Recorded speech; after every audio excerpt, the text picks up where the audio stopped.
చేసిన గౌరవ శాసనసభ్యులు శ్రీ బత్తుల బలరామకృష్ణ గారికి, Rajanagaram market yard chairman Shri Maheswararao గారికి, అలాగే అగ్రికల్చర్ ఏడీ గారికి, ఈఓ గారికి, పత్రిక విలేకరులకు, వేదిక అలంకరించిన ఇతర పెద్దలకు, ఈ కార్యక్రమాన్ని చేసిన రైతులకు అందరికీ నమస్కారాలు.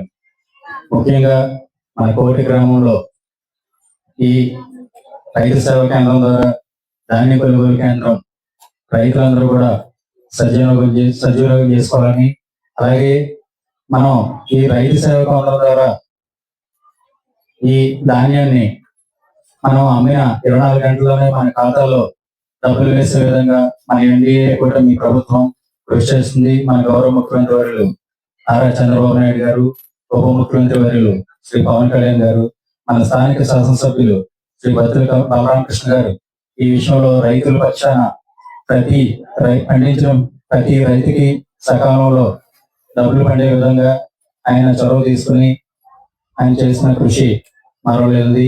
అలాగే మన నియోజకవర్గం ప్రధానంగా వ్యవసాయ ఆధారపడిన నియోజకవర్గం.